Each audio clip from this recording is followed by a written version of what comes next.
afternoon, everyone. Welcome to the 34th biannual graduation for the Community Reentry Network program.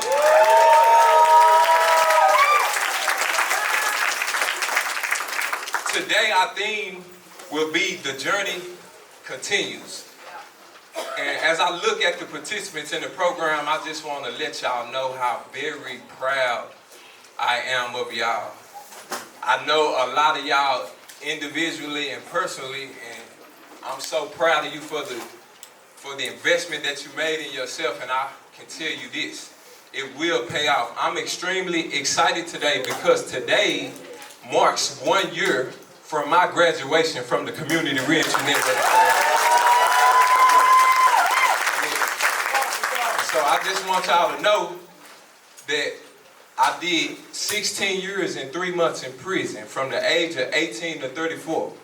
And when I got out, the first week I was out, I signed up for the Community Reentry Network program. And so I just want to be an encouragement to y'all today that graduation is not a stopping point. That's why the theme today is The Journey Continues. So all of the hours that y'all spent in class, all of the things that y'all was learning, all of the readiness that you was preparing yourself for, I'm excited to see you put that to work and seeing what it's going to produce in your life. Because I'm believing that y'all are going to be individuals in y'all community that's going to make a positive impact. And so give yourself a round of applause.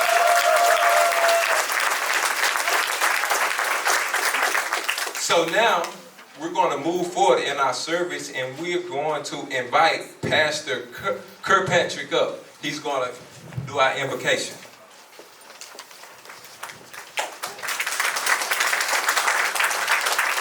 And let us bow. Our Father and our God, we thank you. We thank you, Father, for this occasion. We thank you, my Heavenly Father, for these graduates. We pray your blessings upon their lives. We thank you, Father, for the support of family and friends. We thank you, Father, for such a program that will help them throughout the rest of their lives. We love you, God, and we do thank you. In Jesus' name, amen. Amen. Thank you, Pastor Kirkpatrick. Now, I'm a little excited now. I just want y'all to know I'm excited because I'm getting to meet all of the individuals in the background that we won't see on the front lines that are doing heavy work to make sure that there is real opportunities for participants that's going through the program. And so I'm getting to know everyone on the stage, all right? So, I want y'all to excuse me. All of these individuals, I was reading their bios, and, they have so many credentials that I would do it undue justice to talk about all of them. So I'm going to let them share for you as well, okay? And so I want to introduce Miss LaShonda. She's our assistant director over the health department, and from my experience of knowing her, she's very transparent and she's very serious about the work and reentry. So y'all give her a warm welcome. Thank you so much. Good afternoon. I want to welcome and thank you all for joining us to celebrate these graduates of our Community Reentry Network program on achieving this goal and milestone. Graduations are time for us to celebrate and recognize hard work. I was telling Dr. Tran just a few moments ago, I love graduations, and I have an older sister that really loves graduations so much she had to graduate from line dance school. But graduations are a great time to celebrate, and this particular graduation is extra special because we're celebrating women and men who have done the very hard work of transformation. So congratulations to you all. Yeah. Graduation is often called commencement because it's a beginning. Today we aren't just looking back at the challenges overcome. We're looking forward to the potential, to the careers, to the lives that are being built starting right now. I didn't know Peter was one of our graduates, so it's a perfect example. It works, y'all. You just got to do the work. Your presence here is a testament to your gift, and we are honored to stand here with you. I want to take a moment to recognize and thank the Houston Health Department Community Reentry Network team led by Ms. Latasha Seletsman. staff and her team are so dedicated, and I want to thank them for being dedicated and committed to the program participants. Thank y'all for never feeling like the task is too small or too big, no matter what the ask is from the participants or from myself or from my director. They always rise to the occasion. Thank y'all for dedicating yourselves to serving our neighbors and family and friends and helping them to create a future and a life to look forward to, and even more so, one that you can be proud of. As I close, I want everyone in this room to remember that every day is a gift. That's why it's called the present. And only in the present can we be intentional in how we live, love, and grow. Again, welcome. Thank you so much, Ms. LaShonda, for those encouraging words. And now, I want to introduce Dr. Teresa. This is my first time meeting her in person. She is the director over the Houston Health Department, and she has some remarks that she wants to share with us. Thank you, Peter. So this is my first graduation, so I'm here along with all the rest of y'all experiencing graduation for the first time.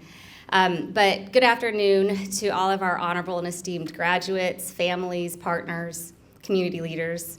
I'm, like Peter said, I'm Dr. Teresa Tran. I'm the director of the Houston Health Department. Today's celebration is a celebration of progress, of perseverance, of possibility. The theme, which is "The Journey Continues," captures the heart of what we're honoring, which is that this moment isn't the finish line, but it's a powerful milestone on a much, much longer and non-linear road. Since this program began in the summer of 2008, it stood on simple but bold beliefs that returning citizens deserve opportunity, support, and a real chance to thrive. Today, we proudly recognize 82 graduates, and I heard that half of them aren't here because guess what? They're out there working. These graduates chose growth, accountability, and forward momentum, and they've committed themselves to the belief that through hard work and determination, they can make a difference in their own lives and in others. That number matters. We have 82 graduates this year. Over the life of this program, over 60% of participants are now employed or enrolled in training or certification programs. Employment opens doors, allows individuals to support their families, to contribute to communities, and to build stability. Through hands-on training and marketable skills, this program prepares participants to compete in today's economy and to secure meaningful wage earning opportunities. But success isn't about employment alone, and 98% of participants are residing in stabilized housing because we know that safe housing is foundational to successful reintegration. And 96% have secured access to health care. We are especially proud that this program is housed here in the Houston Health Department, which ensures that participants always have a place to call home for when you're looking for access to care and resources and application assistance. You can always call home. A healthy community is, without question, I'm so sorry, I'm just so happy for you guys. A healthy community is, without question, a strong and resilient community. We will continue to be invested in this reentry program because we're dedicated to public safety, reduced recidivism, and responsible stewardship to taxpayer dollars. That impact reaches far beyond individuality. It strengthens families and neighborhoods across Houston. So that's what my comms director gave me, and I just have a message to you. I am so proud of you. I love you. I know that in your future, job applications and rent applications and people from your past are going to try to remind you of what you've been through and that maybe you're different or not worthy of what comes next. Through this program and through your dedication that you're sitting here today, please remember that we see and recognize that and admire that you are worthy of what comes next. I admire you because I think that the journey that you've gone through and the one that you are embarking upon, because it's going to last the rest of your life, you will, when you succeed, when you are at the end of your life and knowing that you have gone through this, that you've re-entered successfully, you will have lived a fuller life than most of us who have not.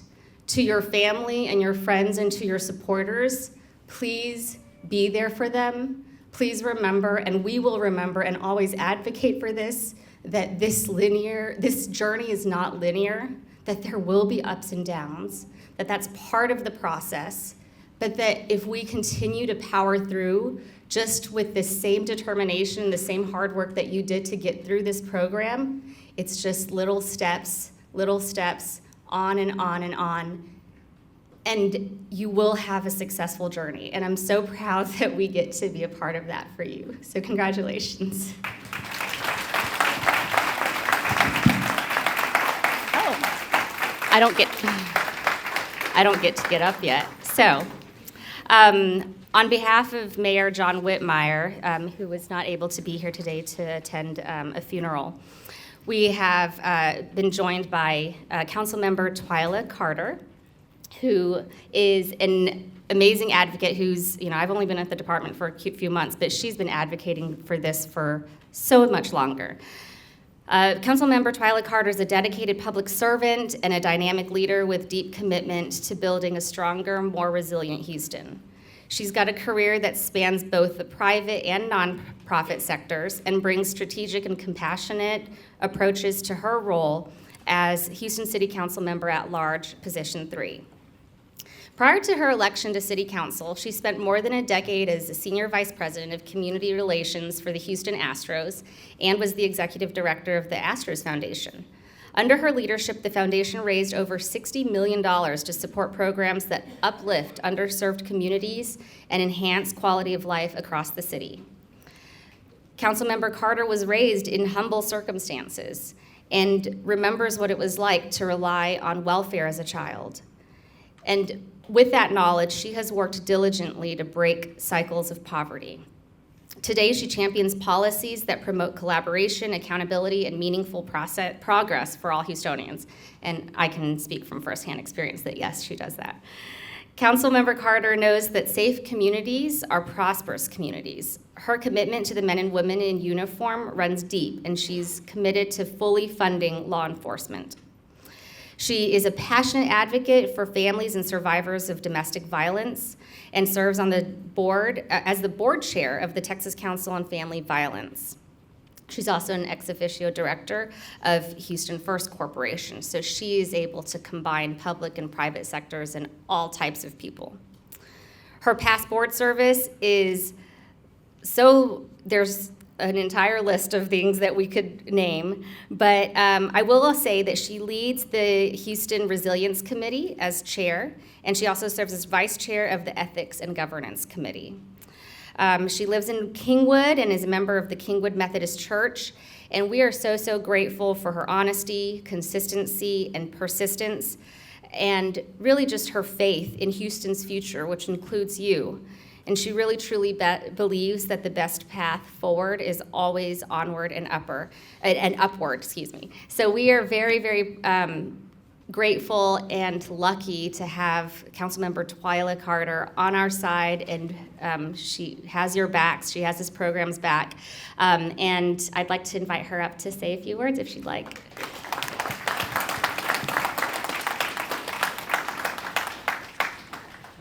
Thank you. Okay. I'm just going to say I'm glad to follow Dr. Tran because I tend to cry, and so I'm glad I'm not the only crier. But when I cry, I tell everybody I cry from a place of gratitude, of pride, so I understand that. And I was like, oh, thank goodness. The other thing, too, I thought I was being really cool with my red shoes today, but you got on red shoes, Check out Joseph's red shoes. But, yeah, everybody's got the Christmas spirit. Ooh, look at your red shoes. You got some red shoes on, too. You're looking sharp. Well, what a great day. What a great day for our city. What a great day for our families, for your families, your friends, and your community. But more importantly, what a great day for all of you.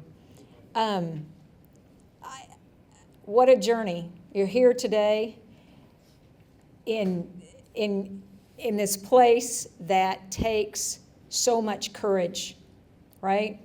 So to the graduates, the families, the mentors, the staff, and the community partners, thank you all for being here today, because this moment is powerful and it matters. Today is not a graduation, it's a declaration. A declaration that a past mistake does not define a future. A declaration that growth is possible. A declaration that second chances are not given, they are in fact earned. To our graduates, you stand here today because you chose to show up when it was hard. You chose accountability over excuses. You chose discipline over comfort. And most importantly, you chose yourself. Reentry is not easy. It means facing doors that don't always open, people who don't always understand, and systems that don't always make room. Yet despite all that, you kept moving forward. That takes courage, that takes strength, and that takes vision.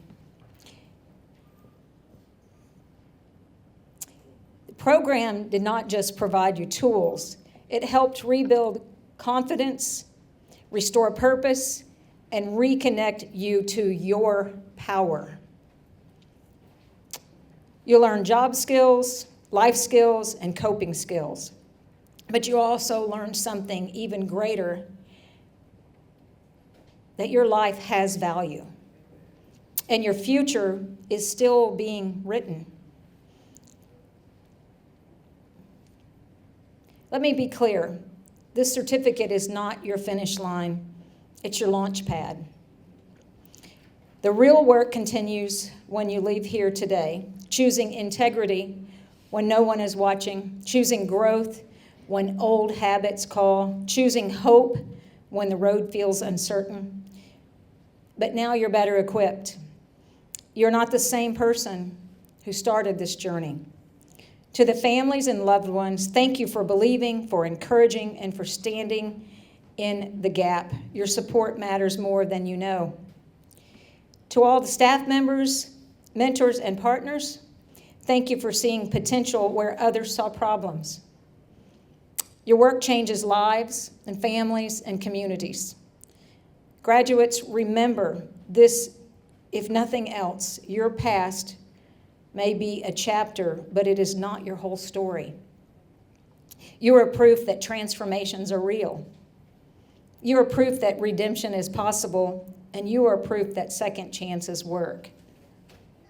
Walk with confidence, walk with purpose, and walk forward knowing that you belong in every room you enter.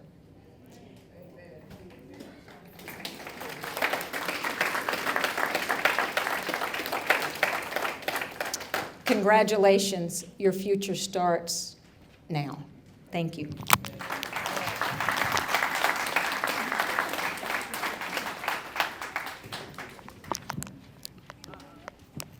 Thank you so much, Ms. Carter, for those words. And now I want to introduce someone that I met once. She has a really good report about being faithful and seeing the success of the Houston Health Department. So I want y'all to welcome up the Chief of Staff, Ms. Deborah Moore.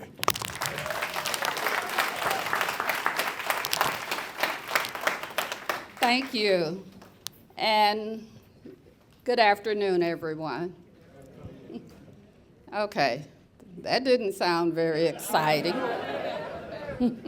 Good afternoon, everyone. Good afternoon. All right. We're going to liven this up a little bit, right? I have two duties. First, I saw that I have remarks. And secondly, I have the honor of introducing our special guests that have joined us to celebrate each and every one of you. So the last two ladies that preceded me openly cried. I cry all the time, but you just never see my tears. And again, they are tears of joy. and tears of pride for each and every one of you. I can't tell you. I mean, I've done this graduation, I don't know how many years and how many times. We do 2 a year, and every graduation is my first graduation, because just seeing your faces, and by the way, you do look beautiful, each and every one of you. Just seeing you, really, just seeing you, just brings up, it's a wellspring of tears, but they are tears of joy. So congratulations to each one of you. Congratulations to all of the family members that took this journey with you, because believe me, they did take this journey with you. Congratulations to the teams that supported the Reentry Network and supported each one of you. I can't help but be proud of them. I call them all my babies, because I've been with them for a very long time and very proud of the work that they do. So just real quickly, because this is what I think about touching the sky. The sky is not so very grand. I most can touch it with my hand. And reaching up my hand to try, I thrill to see it touch the sky. And that's what each one of you are doing. That's what you've chosen to do. You have chosen to reach up your hands and try to touch the sky, and you will. Congratulations, graduates. My next task is to introduce, as I said, our special guests. So just real quickly, I'm going to thank Christopher Carter from the Texas Department of Criminal Justice for being here today.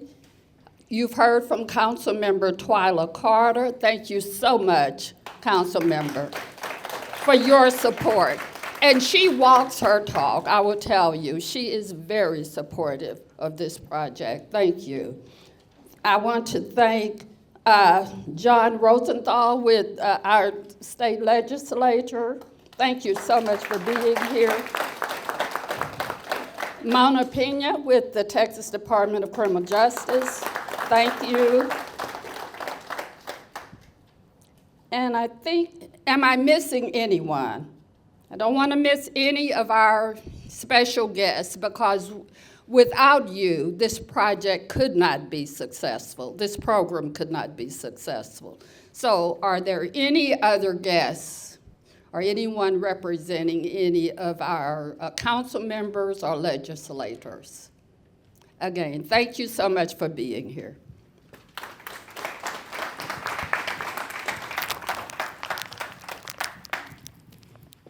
Thank you so much, Ms. Moore. And now we're going to have 2 videos of participants that's been through our program. They have a few short words that they want to share about their time while they was going through the program.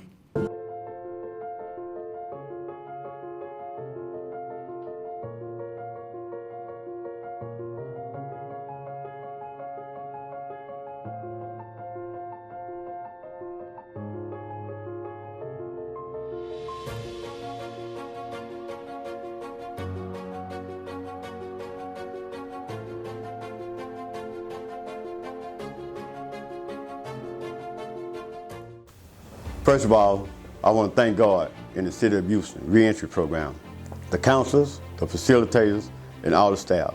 Y'all all did more than just teach a class. You gave me tools, reminders, and a new way to see myself, and that truly matters. When I came into this program, I knew I had a past, but now I'm leaving focus on my future. I learned that change doesn't happen overnight. It happens through choices, discipline, commitment, and community. This program taught me to slow down, to be honest with myself, and to build my life the right way. It showed me that recovery, responsibility, and growth are real when you put in the work. To my classmates, we made it. We could have quit, but we didn't. We showed up, we pushed through, and today we stand here with something nobody can take from us. Knowledge, confidence, in a new direction.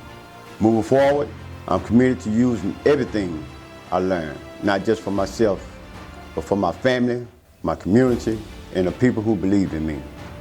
I am walking out of here not as who I was, but who I am becoming.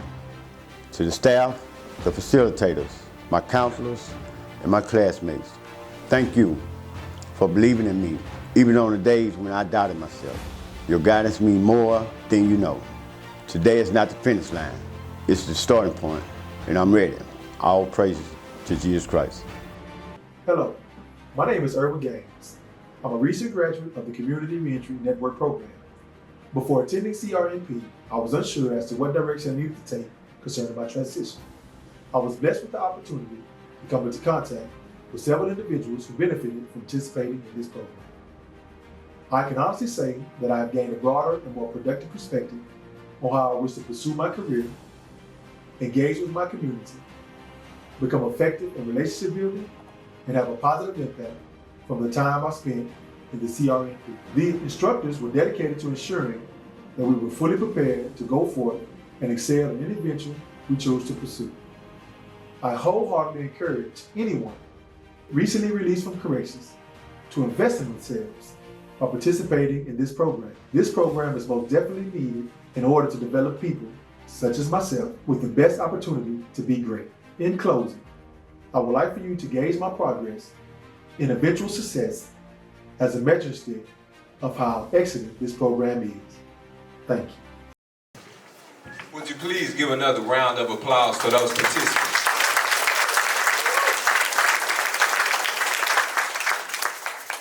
I'm so proud of you, Mr. Jones. You know, Mr. Gaines as well, he told me, he texted me last night, he said, I'm not going to be able to make it, I'm at work. But tell everybody that I'm there in spirit. And you know, I can tell you this, those two individuals on those videos, they have really embraced the core values of how powerful a community can be. And I see them active right now in their community, making a positive impact. So I just want to let y'all know I'm proud of y'all.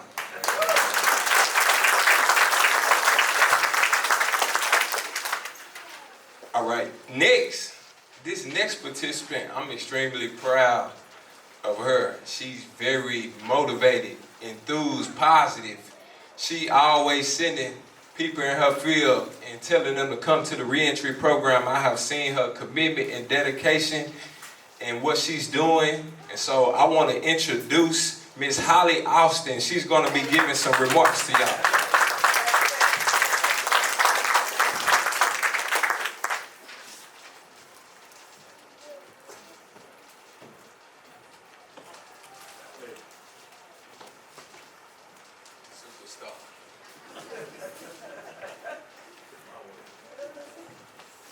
Good afternoon, everyone. To the graduates of the Community Reentry Network program, to your families, the staff, the mentors, and the pillars of our community who stand behind us today. My name is Hallie Alston, and I stand here today knowing that I have a purpose and a reason to get up every day, a reason to keep moving, a reason to believe that I can make a difference in this world and that I matter. My life matters, and my experiences, even the painful ones, matter, because I can now use them to help others along their own journey of reintegration. For 5 years, I was away from the world I once knew. 5 years of separation, 5 years of mistakes, and 5 years of lost time I can never get back. And when I first came home, if I'm being real honest, I didn't know who I was anymore. I didn't know where I fit in or what I was supposed to do next. What I did know was that I could not go back to the person that I was before. That is where the Community Reentry Network program stepped in and changed the direction of my life. This program gave me something I hadn't had in a long time, the choice to do something productive every single day. When I didn't remember how to live on a schedule as a responsible adult and I wasn't being told or forced to do it, this program gave me a reason, it gave me a purpose, it gave me somewhere to be and something positive to focus on. It gave me a real reason to set my alarm clock every morning and actually get up instead of just existing day after day. But it gave me even more than that. It gave me a community. People who knew where I was coming from and understood what I was dealing with. I wasn't judged by my past, and for the first time in a long time, I didn't feel alone. I felt seen, I felt understood, and in that community, I found something I had been missing for years: hope.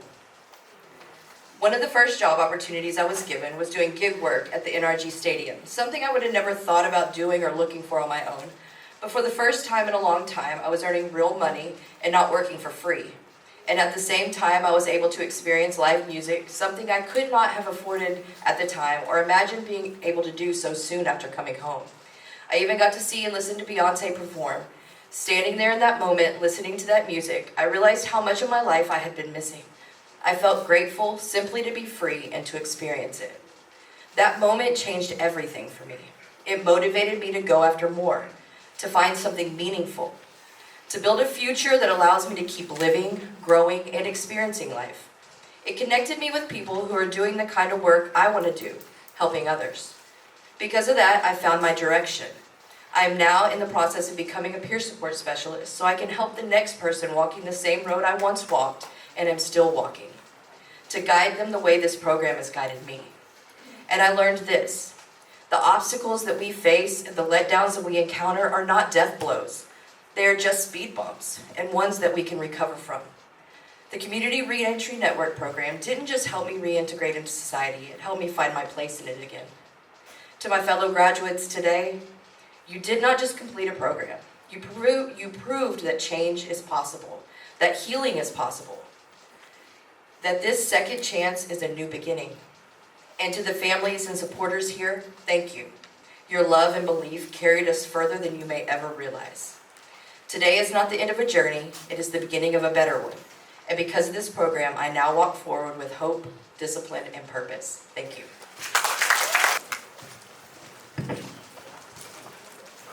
Superstar, that's a superstar right there. Thank you, Holly. This next participant, we're in for a treat. Ever since the day she walked in and enrolled in the program, positivity just breathes from out of every breath she takes. She's a wonderful, she's an amazing person. And so I just want to introduce Nicole Watson. She has a special performance that she has for everyone.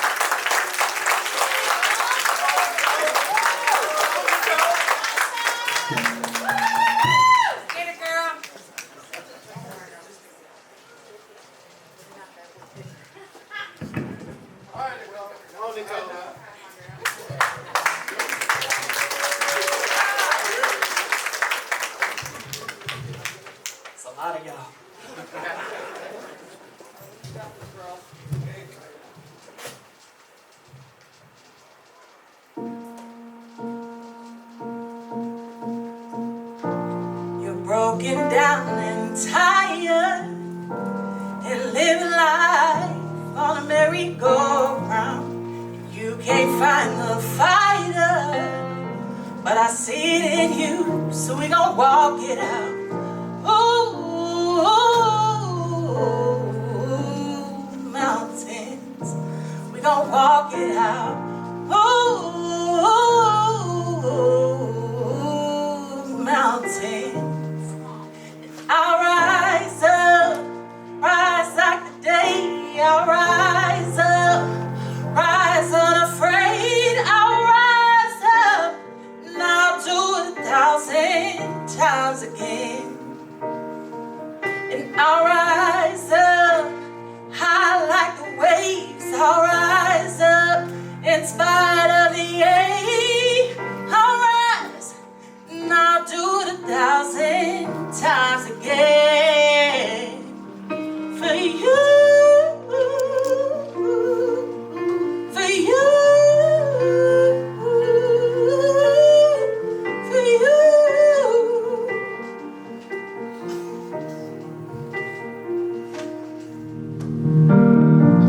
The silence isn't quiet, and it feels like it's getting hard to breathe. And I know you feel like dying, but I promise you we'll bring the world to its feet. Move, mountains, bring it to its feet. Move,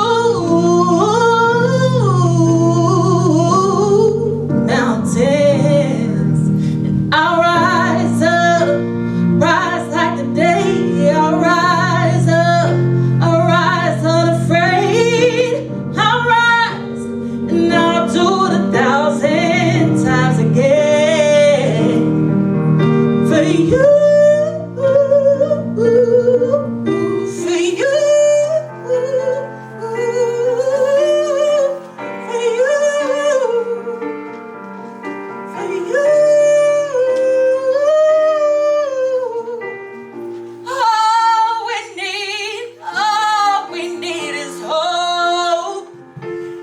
that we have each other, that we have each other.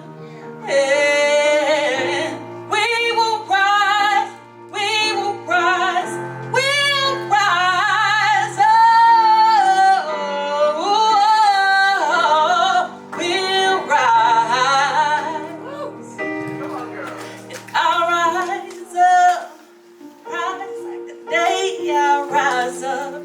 In spite of the ache, I will rise 1,000 times again.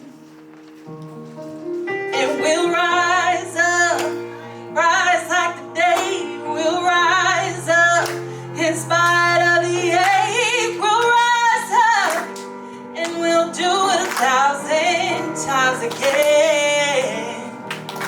For you. For you, for you, for you.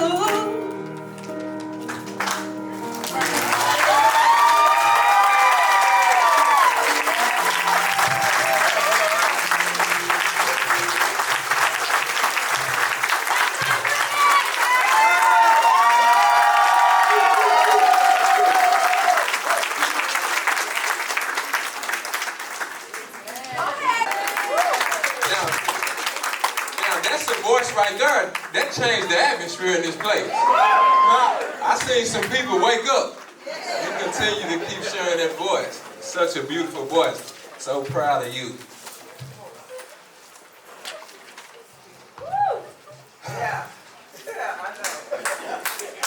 That was a breath of fresh air, wasn't it?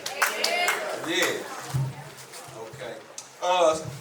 We gonna keep it going. This next individual, just had the pleasure of meeting him a couple of days, and he's a former graduate of the Community Reentry Network program. When I met him, he's just so enthused. He's filled with energy, and I believe he's our keynote speaker today. So I'm gonna welcome up Mr. Greer. He has some remarks for y'all today. He's a former graduate. Y'all give him a warm welcome.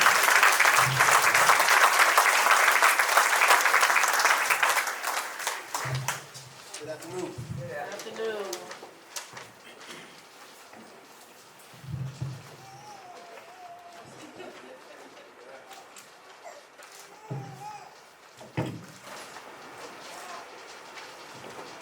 Right. Good afternoon. Good afternoon. Good afternoon, graduates, family, staff, community partners. I'm gonna just kind of share a little bit of my journey with y'all. I was thinking, like, how can I bring value? I'm just gonna share it. I hope you take something from it, okay? So, my name is Greer Grayson. I'm a graduate, 2016. I'm just gonna give you a quick rundown before I start. About 10 years ago, life has had a crazy journey. So now I have a family. God has continued to bless me in an enormous amount of ways. And I'm really not going to talk about myself in detail where I am today, but how I got to where I am today. So today is the first day of the rest of my life. Those are the words I said in 2016 on this stage when I was graduating, right? What I didn't understand then is that the real work started after life kicked in, right? I remember sitting here similar to y'all. I was nervous, I was hopeful, but I didn't know what was coming up. I didn't know what the future held. Because this is the nice fresh start, you get the fresh feeling, but what happens after time starts progressing? Where do we go from there? So, when I first came here, I was lost, I was confused, I was unemployed, I just needed some direction. I didn't know what I was doing. Here I found more than just information and good stuff. I found a safety net. I found a place where I could start rebuilding, and not just by myself, right? A place where people understood my background, and I wasn't judged for it, and that's important. The staff here, they're amazing. They don't just teach, they encourage, they listen, right? And they believe in me, when sometimes I didn't even believe in myself. And that's really important, because confidence is very important. But I'm gonna be honest with you right now. Graduation it doesn't make life easier, right? It's a beautiful thing, but it doesn't make life easy. Tough days are still gonna come, and sometimes they're gonna come back to back to back to back to back, right? It's still gonna happen. Temptation is still gonna show up, right? Discouragement is still gonna whisper in your ear, sometimes yell at you, right? So what are you gonna do? I learned quickly, if you're not grounded and if you're not prepared, then you're gonna have to backslide. We all know about the recidivism rate, right? So what are you gonna do? You gotta be prepared. You gotta stay grounded. Because why? Why? Old habits don't disappear. They don't go away. They don't die. They wait. What do they wait for? They wait for frustration, right?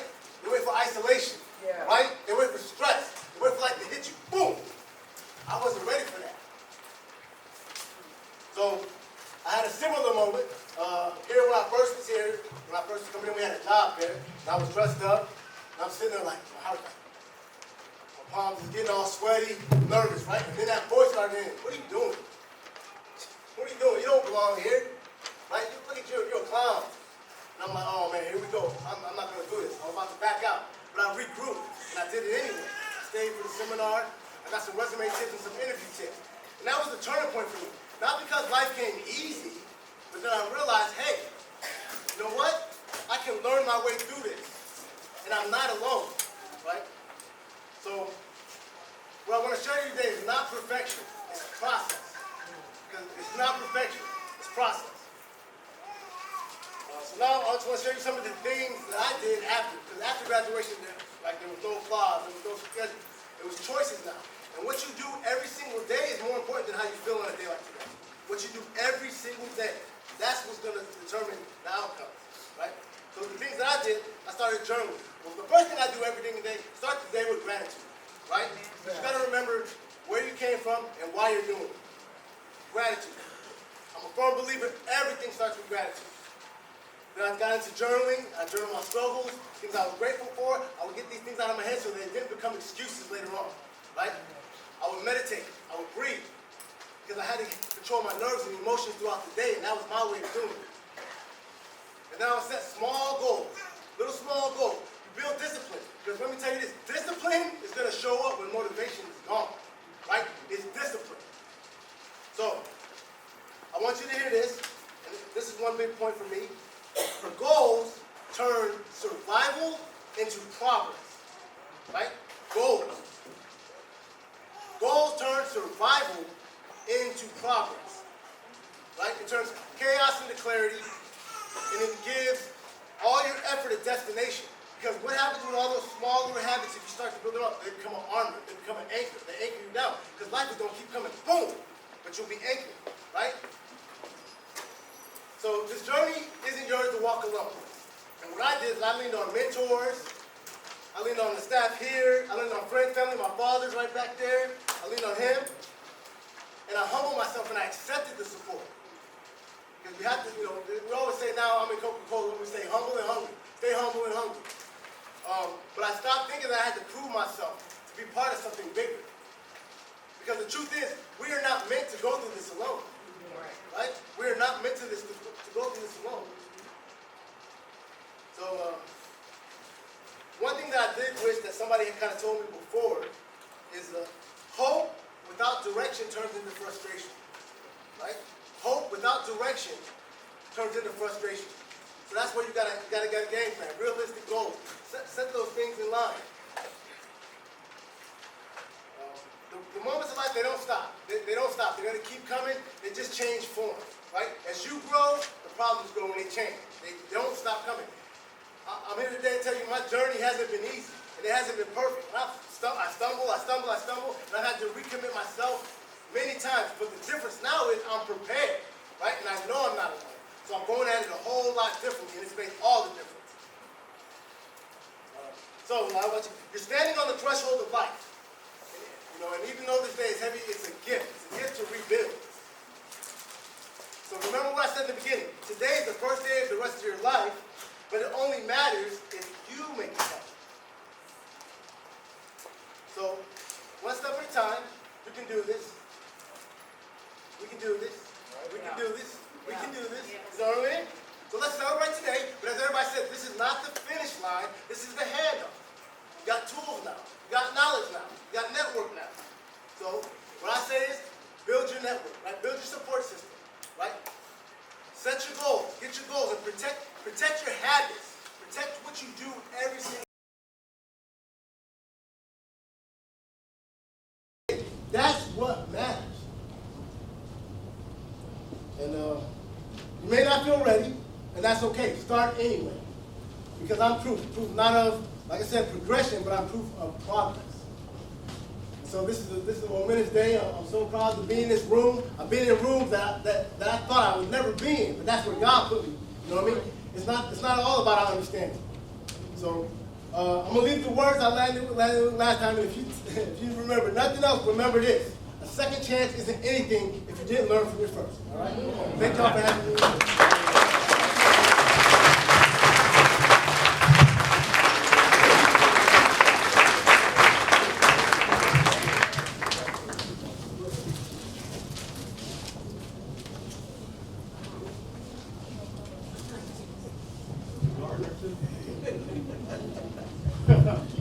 Mr. Greer came with it, didn't he? He came with it. You know, I believe the embodiment of his message for us today is the journey continues. It's not over. You know, you received this knowledge. You've been sitting in class, you've been learning. It's time to use this knowledge. Life is adventurous. Life is fun if you look at it that way.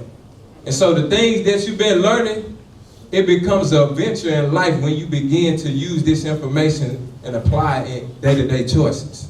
So I appreciate your brother Greer for coming with that. He came with it. Thank you, brother. This next individual, I remember him on the tank. See, a lot of people in here don't know what that is. see, in prison you get a tablet, and they got this show called The Tank where, you know, they talk a lot about a lot of positive stuff and things that's taking place in the Texas Department of Criminal Justice.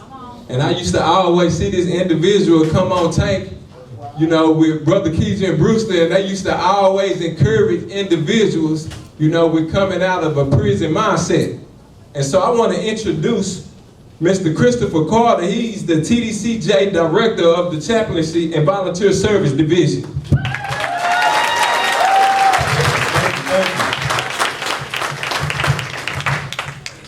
Y'all looking good today. I want to thank God for this opportunity to be here today to address you all. Y'all on the other side of the wire, man. This is what you prayed for. This is what you dreamed about. It's time to make it happen, right? Yeah. I can't hear you. Yeah. It's time to make it happen. Give yourself a round of applause then. That's right. My name is Chris Carter. February make 31 years that I've worked in the Texas Department of Criminal Justice. I started when I was 19. I was a kid looking for a job. I've grown a lot. I've served from correction officer to warden, to deputy director, to division director. I've done it all.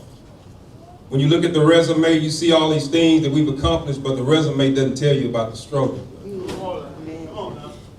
See, God has a plan. So on the way here, I was riding with Brother Brewster, and I was thinking about what message can I give you graduates today?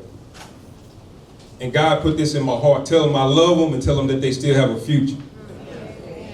But you have to believe that. So I want to thank Ms. Latasha for inviting me to this graduation, Houston Health Department and staff. God bless y'all. Give them a round of applause. Y'all are true champions. I want to thank the family members and all the supporters and friends and the volunteers. You know, one of the greatest investments that you can make in the public safety is reentry program. You know, when you think about the criminal justice system, you see police, courts, and prisons. But there's a fourth pillar there. It's called reentry. Now, I truly believe that the same amount of energy that we use to put you in there, we need to use that kind of energy when you get out. That's why we're here today. God bless y'all. That's it. You know, today we have our annual Christmas party in TDCJ. You have people coming from throughout the state, pie, cake, all these different things, music, choir. You know, a lot of things going on. Every director's there, all the people are there celebrating, you know, the end of the year. I chose to be here with y'all, man. That ought to tell you how important you are. That's right. That's it. There was A Chinese philosopher named Lao Tzu said, a journey of 1,000 miles begins with one single step. Today is that step. Keep moving forward. The journey continues. It costs too much to look back. How much has it cost you? Being away from your families, missing out on opportunities. You'll never get time back. I've seen a lot of people raise up out of prison and become giants out in the community. Let me name some for you. Keidrian Brewster, right here. That's it, a giant. Cedric Roberson, where you at, man? A giant. That's it. Albert Yancey, where you at, brother? A giant out there in the community. Brian Kelly, where you at? A giant out in the community. See, that's one of the gifts that I get from being in the prison system so long. I've seen acorns turn into oak trees. Multi-millionaires, motivational speakers. They travel the state with me now, conducting Stop the Drug rallies. We visit prisons throughout the state. They travel other states. See, the power is within you. If you want to bloom, it's your choice. Y'all repeat after me. It's my time. It's my turn. It's my life. It's my opportunity. Give yourself a round of applause then. It's yours. Right? What are you waiting on? I just want to tell you that be aware of the blind spots out there. Thousands of people die in auto accidents each year because there's things in the mirror they don't see. Blind spots. The people that come back to prison, this is what they said: I never seen it coming. Or they was too relentless about their persuasions. You have to prepare yourself for that. You have to be so dialed in on your future that nothing can stop you from getting where you need to go. My grandfather told me when I was a little kid, he said, always do more than what people expect. Be the best worker at your job. Be the first one there and the last one to leave. I was asking Brewster, I said, give me some of that secret sauce you got. He said, boss man, I didn't even know how much they were paying when they hired me. All I wanted was a job when I got out. He said, I came in early, I stayed late, and before long I was a supervisor there. Too much is given, much is required. I want y'all to understand something. You have to find your why. Your why, the reason you wake up every day, the reason you go every day, the reason you will not quit every single day. Because when your why is big, your how is small. When the why is strong, the how is weak. And when the why is everything, the how is nothing. My kids, my family, my mom, my dad, the people that I love, I'm going to fight to get to that. When you go to work, let the world know you're there. Oprah Winfrey said, make excellence your brand. Be the best you can be at whatever you do. If you work like you own the company, one day you might. See, you all have what a lot of people don't. You have that grit. Diamonds are formed under pressure. That's why they cost so much. You know, I didn't, we were growing up. I was 13 years old. I watched one of my friends get murdered at a party. And I was ready to quit school. My mom, and I walked in the house and my mother was on her knees praying. She was praying for me. And I heard her ask God, protect my son. Don't allow him to ruin his own life. And it stuck with me, man. I really started understanding that you got people that love you to life. For many years, I watched the kids come to visitation, the family members come to visitation, and all those tears fall to my side because they believed in you, they love you, they never quit. Don't follow the people that never came and seen you. Stick with the people in your corner, man. I told my mother that day, I said, I'll make a commitment to you, and I'll do that. And I stopped going out, started doing my push-ups and hanging around the house and playing sports and working jobs. I graduated high school and TDCJ blessed me with a job and I never looked back. There was no other Carters working there. I come up from the bottom there. Next thing you know, I look back, I'm like at the third level to the highest position out of 33,000 people. That's what happens when the journey continues for you. When you fight, when you have a reason. I made my mother my why. Every position I went up for, my closing remark was, I want to make my mother proud of me. When I went up for director, I said, I want to make my mother proud of me. The people on the other side of the table may not understood that, but y'all know what I'm talking about. When you have a reason, when you have something to fight for, My mother said, the harder you fight, the harder it is to quit. This is y'all chance, man. This is y'all time here. Y'all look good in these gowns. Look good running a corporation out there somewhere. If you want to do it, you can. We have so much faith in you. I have so much love for the city of Houston. I know a lady named Kathy Griffin from Houston. Man, that's my lady. Kathy got out and started a program and is thriving in prison, and she's helping those ladies find themselves and helping them build their lives and put it back together. The key to it is servant leadership. Y'all remember in the Bible when David went to the battle, he didn't go to fight, he went to serve. When y'all go out to the community, serve your community. Make Houston the greatest city in the world, and y'all can do it. Thank y'all for allowing me to be here. God bless y'all. God keep the positive movement. Thank you.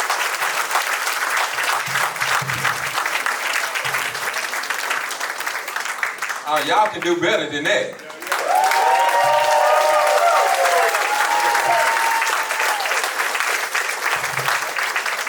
Yeah. He gave us some powerful words. That's some encouragement. That's some motivation. What that means is no excuse. No excuse. Let me go ahead with the program. All right. So now I want to bring Mr. Ivan Prater up here. He's going to do the conferring of the certificates.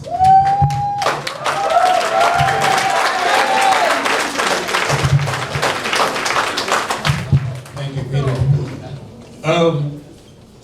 What a great, day. I think, when I see all of you coming down the hallway early today, I was getting a little emotional.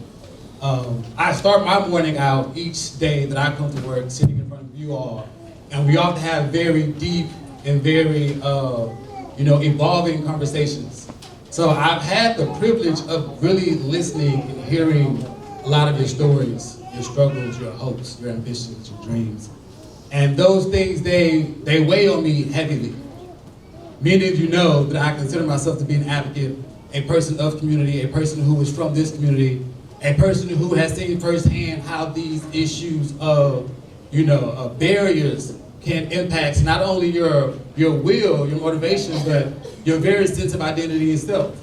So I want to leave you today with one final lesson, if you will, right? We talk about these issues in MRT around identity, goal setting. We've heard Mr. Greer talk about it. We've heard it mentioned a few times that this journey is continuing from this moment forward. And we talk about, as a matter of fact, yesterday, Peter and I were discussing, and Peter, we were talking about baptism and what does it mean to be baptized, and that symbolism of it being a public declaration that you have been transformed and you're now moving in a new way. And I'm like, wow, that's kind of like what graduation really is. It's a sort of public declaration of a transformation that has happened within you, right? But as we know, recidivism is, re-entry is two parts, right? That the issue of recidivism isn't just about your individual transformation, right? That is the work that you've shown that you've done. You've done your part, you've done the work internally, right, to recognize the things within you that you must change. But the second part of recidivism and re-entry is about the community transformation, right?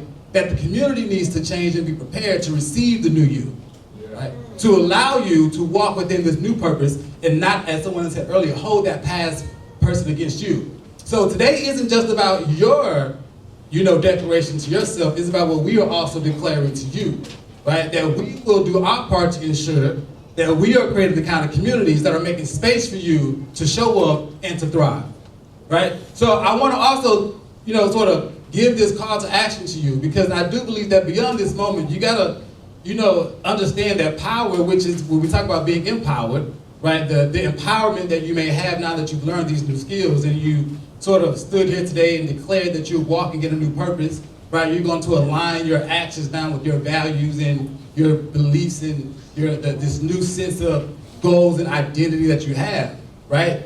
That's all great.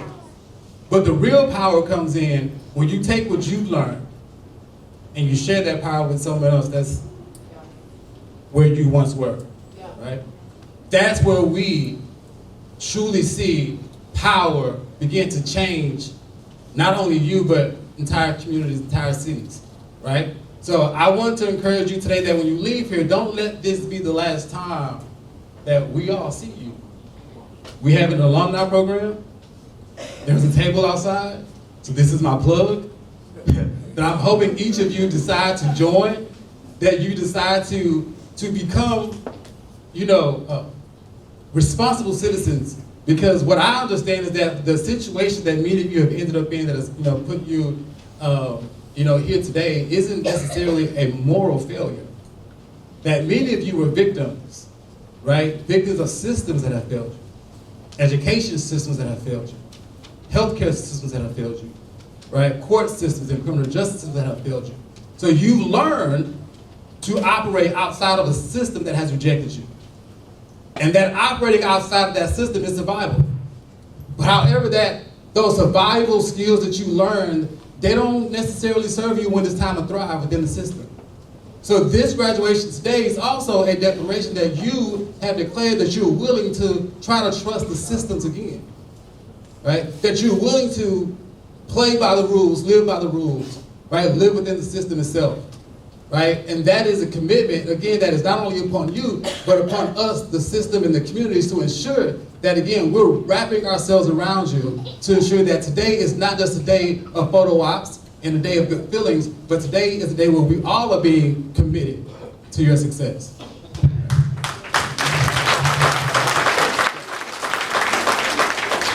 So this is the moment we've all been waiting for, right? So it's my honor to welcome you all and to congratulate you one last time on this great achievement.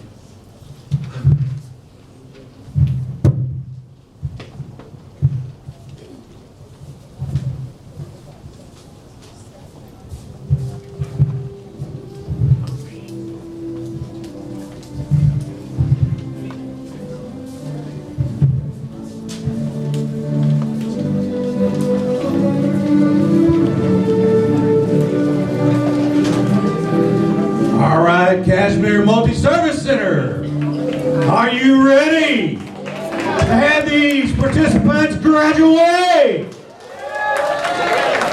Leading off for the fall class of 2005, Miss Hallie Hope Austin.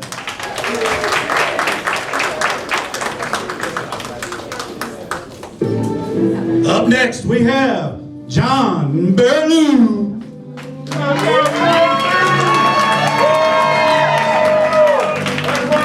Miss Elena Boykin.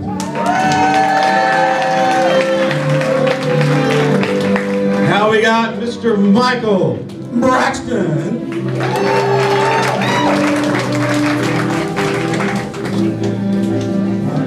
Now we have Miss Teresa Bush.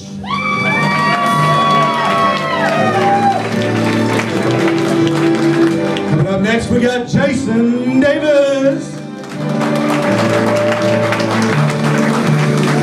Now we have Michael Dawson.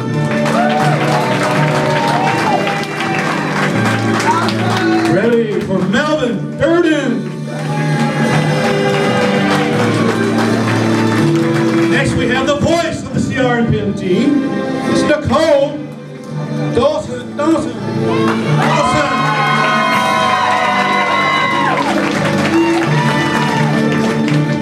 Now we have Miss Adelina Espinosa.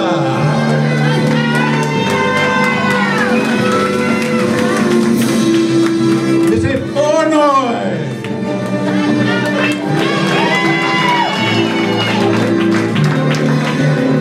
Elise Garza.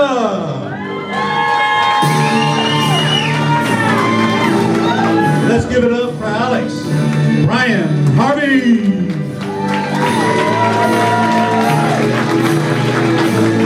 Now, next up is Alan Bernard Hay.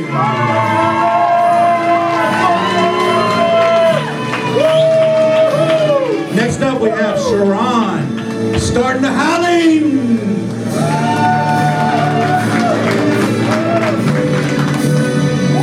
Now we have up one of the superstars, Tyrone Jones.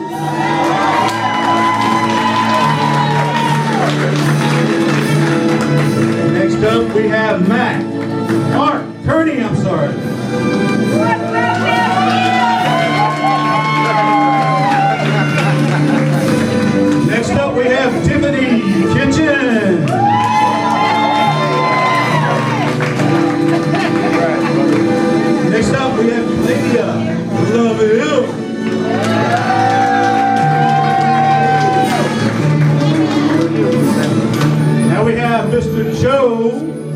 Martinez.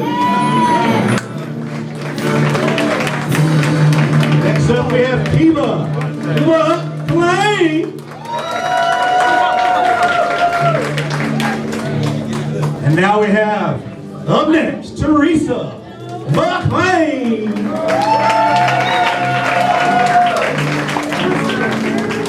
Now we have Mr. Michael Mead.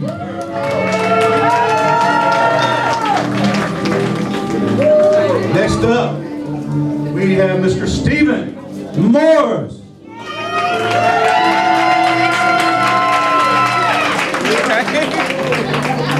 So proud of you, baby. Next up, we have Miss Erica Pace.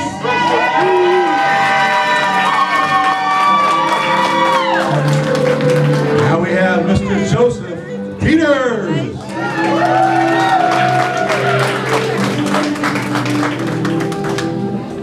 Another peer specialist, Darren Proctor.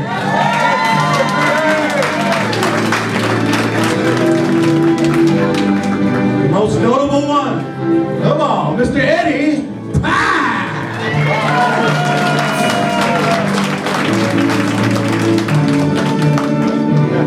Next we have Miss Cecilia Rodriguez. Now we have Mr. Daniel Scope.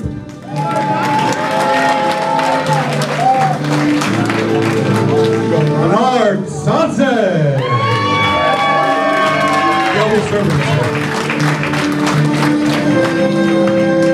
Little Miss Sarah Testa.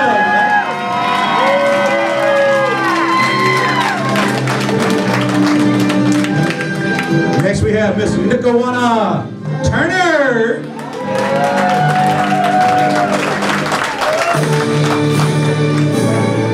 Now we have, now ready? Mr. Jairo Lorenzo.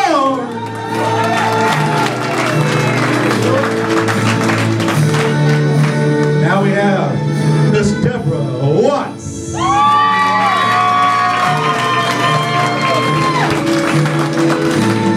And now we have Mr. Charles Weathers.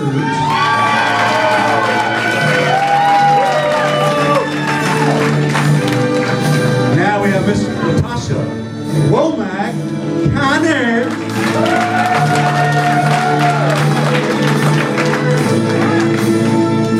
We have now Miss Lisa Woodruff.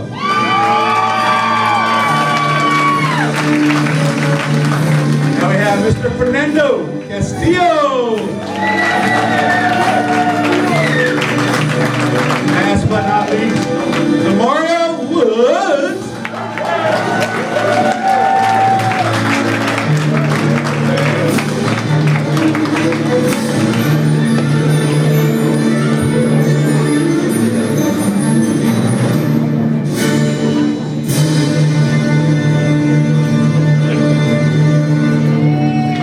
Now let's get out there and do the real work, guys.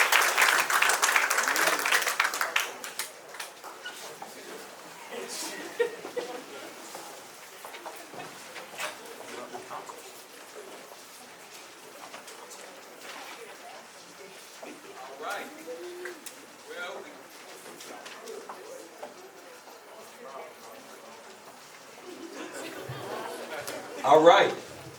Seems like we're coming down to a close. And so, before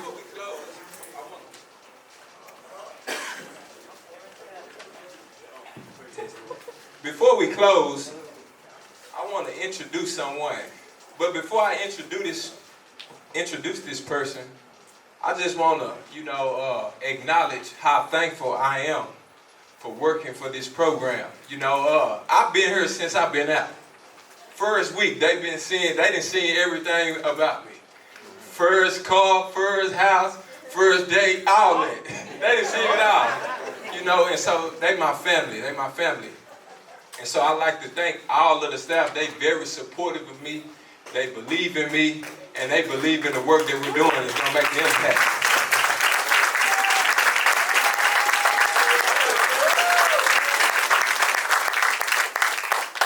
And now, I would like to introduce, she's like a spiritual mother to me, Miss Latasha Selectman. She's the Bureau Chief of CRNP.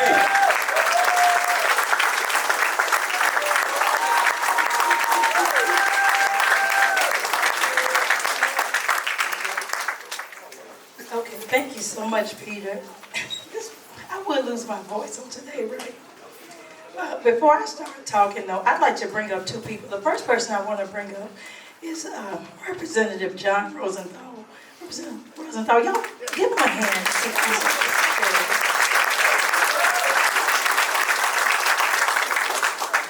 Thank you. Hi, y'all. Good afternoon. Are you happy? Yes. I'm State Representative John Rosenthal. I represent a portion of Houston House District 135, and I'm standing up here, you know, all respectable, clean, showered, and shaved. And there's a part of my story that I don't usually tell, and that's the time when I was homeless. So I was a school dropout, and I was on the streets. And I would go to the public park to shower. And a dude that I knew from high school, well, barely knew, had mercy for me and took me in. He said, "You need a place to stay? You can stay with me." And a little one-bedroom apartment, I slept literally on the floor in his closet. And if it wasn't for that young man, I probably wouldn't be standing here today. But it's not that it was a handout. He gave me a hand up.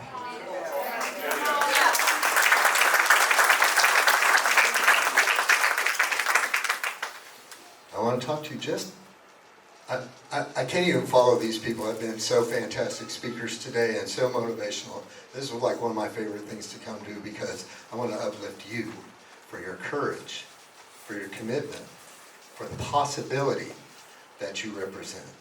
You know, I was a school dropout. I went back to school. I worked in restaurants. I worked for minimum wage. I washed dishes and cleaned bathrooms. And I found my way back to school with the support of people around me. I got a degree in engineering. I came to Houston. I have made my life here in this city.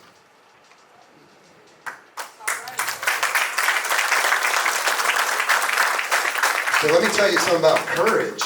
It does not mean you don't have fear. Courage means you have fear and you faced it down. You faced it down to be in this program. You faced it down to participate every day. And when the stuff came down and it seemed disappointing or whatever, you continued. You persevered. That's why you're sitting here today. You had courage. You had commitment to yourself, to the possibility that there is something better for you in your life. There is a meaning you get to define for yourself. And that's why I'm so grateful to be here, because here's the thing. When you have a little courage, you have commitment, you can decide what your life will be about.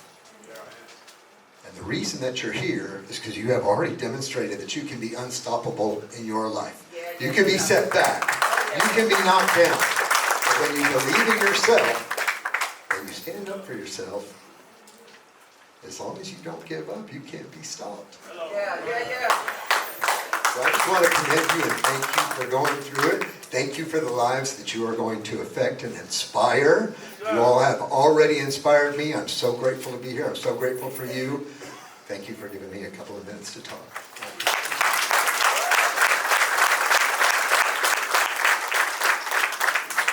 We're thankful, Representative Rosenthal, because he has committed his time. He's very busy, but he commits his time every year, every graduation, to come out here and share a few words and just to celebrate with us, with all of the graduates and all the families, all the community members, and all the community partners. So thank you again, Representative Rosenthal, for being here with us on today and every graduation.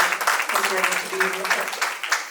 I'd like to take this moment to bring up another partner who commits to being here with us all the time, just whenever she can. She's with the Texas Department of Criminal Justice Parole Division, Ms. Mona Pena.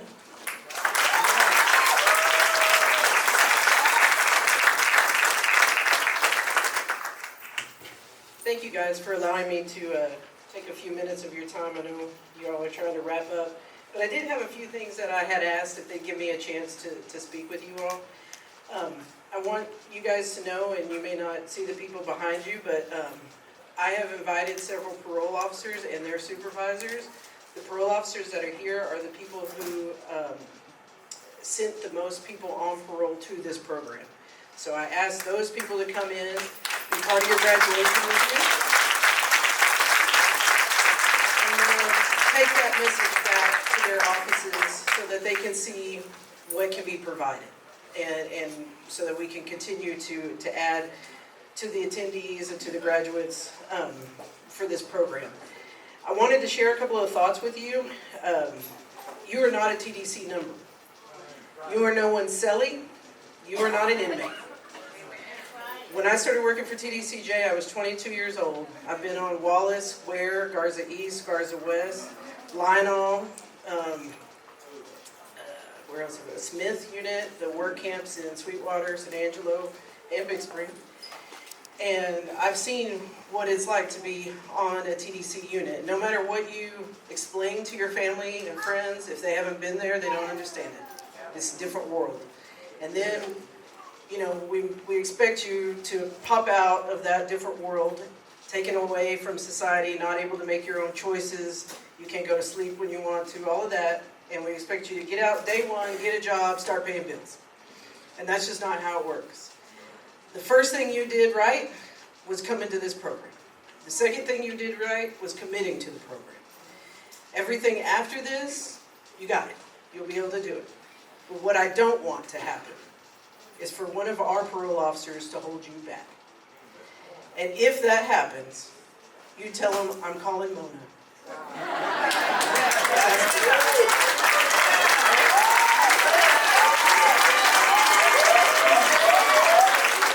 Now, having said that, the first thing I'm going to do is check my traps. I'm going to make sure your side of the street is clean. If it is, I got you. Okay? That's all I got. Thank you.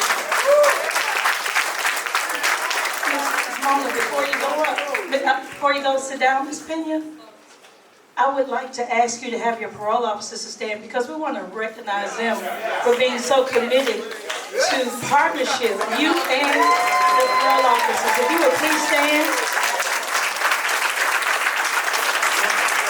Our program wants to recognize you because so many of you come out and do what Ms. Burks and I, Ms. Burks is here, and Mr. Wayne, also former parole officers, nonetheless, what we call field visits, to stop in and check on people and make sure they're okay and make sure they're progressing well. We appreciate our partnership with TDCJ and the local parole offices because we're committed to your success. So thank you all for continuing the partnership and the commitment to success for all people who are currently on supervision. Okay, with that being said, we have so many community partners here, stakeholders, people who are committed to our success. If I get off track with the things I have to say, I might start crying too, and I'm a real big crybaby. I'll fall out on this ground. So I have a few notes that I've written down that I want to share with you all. And the first thing I want to say is thank you all for being here. I want everybody here to give themselves a hand clap because there's so many other places you could have been on today, but you chose to be here instead. I want to thank the graduates, the family members, the community partners, the stakeholders, the elected officials, just anybody who's here. I want to thank you for being here. Congratulations to all graduates. There are a lot of you guys I know personally. I know just kind of from passing by the office, and also I tell y'all, just call me Latasha. I'm just here to serve, right? And that's really who I am. I'm just here to serve, however you need me to serve. And I want you guys to continue to do that, to come out of the office and know that we're all here to serve you. I want you to know that this is no small feat, that getting here each day, committing to self-examination, because that's really what it's about, right? Knowing who you are inside, what got you here in the first place, and what you might need to do to turn things around for yourself in the future. I want you to know that we appreciate the opportunity for working with you on changing the trajectory on the rest of your life, right? Excuse me. I want you to know that we believe in you and that we're proud of you. Now, I also want to recognize your families for being here, because a lot of people have told me that this is the first graduation that they have ever had in their lives. Yeah. And so that's great. We're excited to be able to support you in the first graduation that many of you all have ever had. So hip hip hooray for y'all and for us. We love to do this for you guys twice a year. We love to be able to do this. Right, and so congratulations on that. And we thank you, family members, stakeholders, everybody, for coming out and celebrating this event with us. Now, the next thing I want to do is just a few brief thank yous. I want to thank the mayor, council members, particularly Councilmember Carter, for your relentless support, criminal justice and reentry initiatives. More specifically, I want to thank you for your commitment to successful reintegration of those returning to the Houston community. Without you, none of this would be possible. For always advocating for us. I want to thank Pastor Kirkpatrick too. I want to thank you because you've been a relentless partner with this reentry program for, I know, at least 6 to 7 years. You're here without receiving any remuneration, without any money. You're committed not just to adult reentry, but to youth reentry. Your Leo Church in this Northeast community has just been phenomenal in serving people and providing housing support, so many ways that I can't even name. So thank you for the work that you do.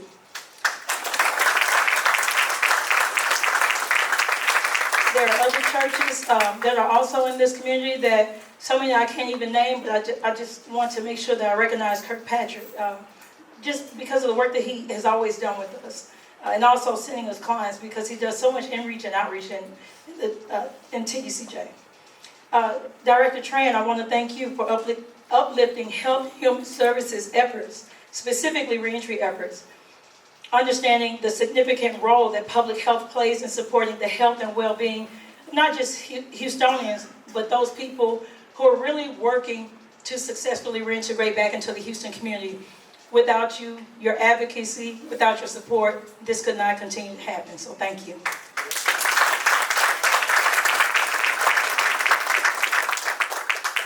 I'm from a little town in Mississippi, and there's a guy who always says, y'all gonna make me cry. But, and so that's how I feel when I'm about to say this one. So everybody smile at me or something, because this one's about to make me cry, but I have to say it anyway. I want to thank Deputy Director and Chief of Staff Moore for being a reentry champion for HHD, for the program, for each and every one of you all, for being my mentor. This is what y'all don't know. This lady saw me being bossy 15 years ago. 15 years ago, and she said, who is that? And I didn't even know it 15 years ago. And she has been guiding me, leading me, cheering me on, and correcting me when she needs to 15 years later. No matter what, right? And so I appreciate that. And then when reentry came along, and so when I came to this health department, it was to work in reentry. Little did I know that that's where God was leading me. So anyway, I started working in reentry when the program first started back in 2008. And we're going to circle back to that. But then I left and started working in some other areas around the health department, still in human services. I worked in clinics. I worked everywhere almost in this department. You can't miss me in health and public service. But nonetheless, working in reentry has always been just my heart. I love to serve people. The thing that she has really taught me, though, is she's guided me and taught me about serving others. And she's taught me how service is the highest calling. She's shown me time and time again, and you know, Mr. Carter said it, and it's true. To whom much is given, much is required. And so I cannot thank you, Ms. Moore, enough for teaching me that.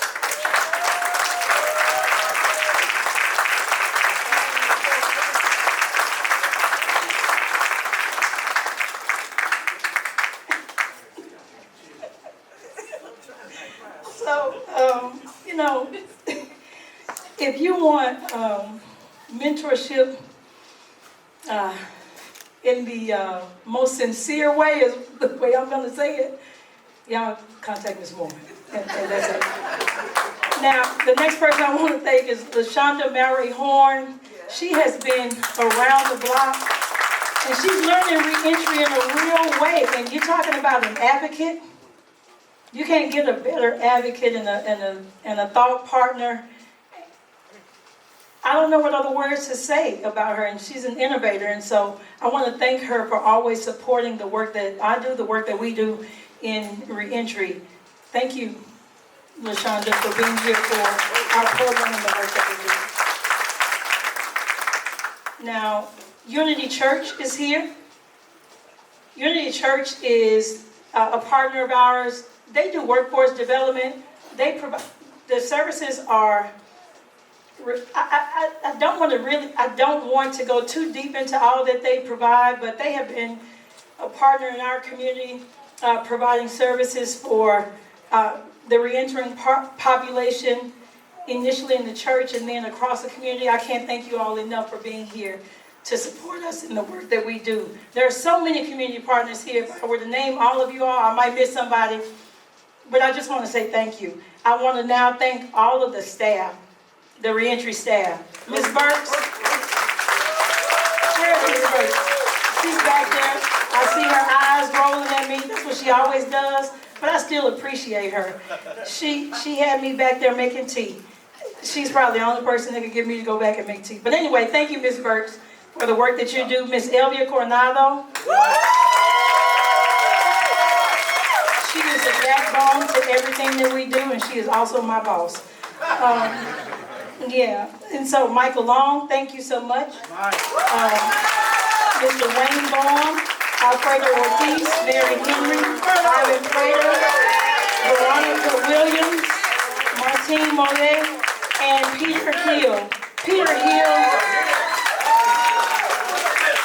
there is not enough that I can say about him. He is our Lone Ranger outreach person. But just about everybody probably that's here has been touched by Peter in outreach and in-reach into the prison system. Is that right? Yes. Thank you, Peter. And I'm going to go through the rest of this pretty fast. We have interns due to a partnership with Texas Southern University. So thank you all for being here as well and supporting us. Christian Johnson, Journey McNeil, Anaya Boatney, and Summer Scott. All of our volunteers, too many to name.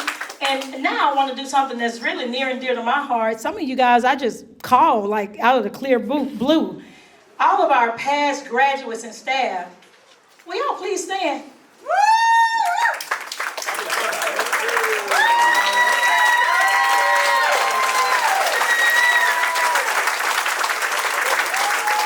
Now this is a big deal for me because these individuals who are past graduates, some of them graduated back in 2009. Is that right, Mr. Wilbur? Okay. 2009, back when I was a case manager in this program. Some of them graduated after 2009, 2010, 12, 14, 15, 16. And the reason I'm bringing this up because it's a testament to the work that's been done in reentry through and through.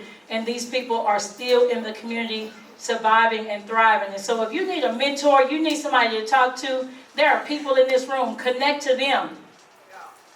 Connect to them. They know how to stay out. They know how to thrive. They know how to survive. We are family. And don't forget that. Okay. Now, this is what I want to end on. Your past does not define you, and every day is a new opportunity to write a different story for your life. Congratulations. And congratulations, and the journey does continue. Enjoy the food and fellowship. I know Peter wants to put a plug in for alumni. Don't miss the table. And that's all that I have. All right, real quick. You graduates, y'all now eligible to become alumni members of the Community Reentry Network Association. So we're going to have a table out here. I would like for y'all to sign up. My brother Clay, he's right there. He's heading it. I'm serving along with him as vice president. We have Italia. We have I'm sorry, I can't. Candy, Miss Candy, she's. Tandy. I said, Tandy. I'm sorry, Tandy. And so we started the Alumni Association, so we would encourage y'all to sign up. We really have some good things that we want to produce from the Alumni Association. I believe that it's going to be a great support to you post-graduation. So y'all sign up, they're going to be outside waiting for you. With that, you released. Hold on.